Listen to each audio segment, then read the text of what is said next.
வான்னு கிடையாது. 20 தடவை போன் பண்ணிருக்கேன். ஏன் போன் எடுக்கலன்னு மரியாதையா கேட்டேன்.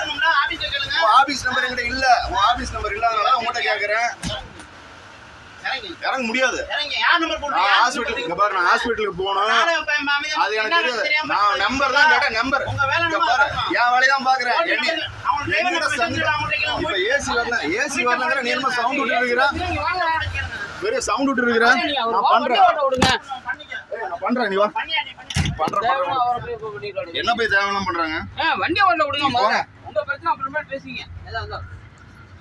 பப்ளிக் பிரச்சனை தான் பேசுறேன். சொத்து பிரச்சனைக்கு பேசல. அந்த ஆள்கிட்ட போய் பின்னாடி ரெண்டு பேர் பரிசுக்கு போறவங்க கூட கீழே இறங்க டிரைவர் இப்ப நடுவில் ஏறிட்டு நம்ம பேசிட்டு இருக்கீங்க. தூக்கிட்டு நீ அவ்வளவுதான்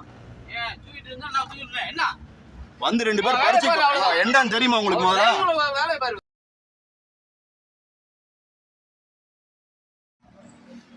வணக்கங்க, என் பேர் பாலசுப்ரமணியனுங்க. நான் வந்து டவுன் செக்ரட்டரியாக இருக்கேன். நேற்று வந்து பஸ் ஒன்று புக் பண்ணியிருந்தோம் வெற்றி ட்ராவல்ஸில். பஸ் நம்பர் வந்து RSR 7 போட்டிருந்து white colour bus. Bus number TN 30 74 84. Seat number 7ங்க. இன்றைக்கி காலையில் வரத்துக்கு லேட் ஆகிடுச்சு.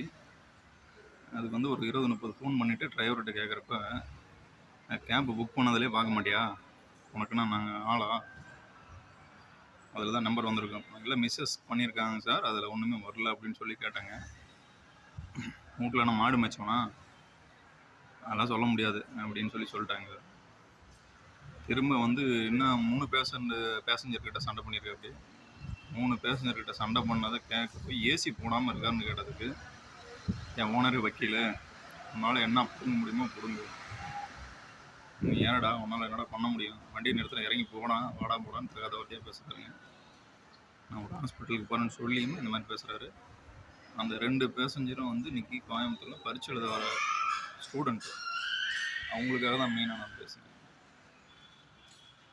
மேல் நடவடிக்கை எடுங்க. ஏன்னா கொஞ்சம் கூட கவர்மெண்ட் பஸ்லேயும் இதே மாதிரி தான் நடக்குது. பேட்ச் போடாமல் கண்டக்டருங்க போகிறாங்க நிறைய லோக்கல் பஸ்ஸில். இதில் பார்த்திங்கன்னா பேசஞ்சருக்கு மரியாதையே இல்லாமல் பேசிகிட்டு இருக்காங்க. வாடா போடான்னு பேசுகிறதுக்கு அவருக்கு யார் அந்த உரிமையை கொடுக்கும்? உன்னால் என்ன பண்ண முடியும்? மோசமான வார்த்தைலாம் யூஸ் பண்ணுறாங்க. கேளுங்க, மக்களுக்கு வந்து மக்களோட அதிகாரத்தை இன்னும் புரியல. கன்சூமர் அவேர்னஸே இல்லாமல் இருக்குது. என்னோட வேண்டுகோள் தான், எல்லாருமே பொது சேவைன்னு வந்தால் மக்களுக்கு பணிவாக சேவை செய்யணும். நன்றி, வணக்கம். பாருங்க, ஆல் இண்டியா பீப்புள் ரைட்ஸ் ஆர்கனைசேஷனில் டவுன் செக்ரட்டரியாக இருக்க எனக்கே ஞானம் என்ன, சாதாரண பப்ளிக் நினச்சி பாருங்கள்.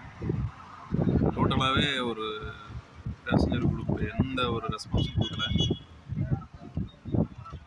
கூட வந்த பேசஞ்சருக்கும் ரொம்ப நெருக்கடி கொடுக்குறாரு. எல்லாத்தையுமே மரியாதை இல்லாமல் சகட்டு மணிக்கு பேசுகிறாரு. மேலே நடவடிக்கை எடுத்து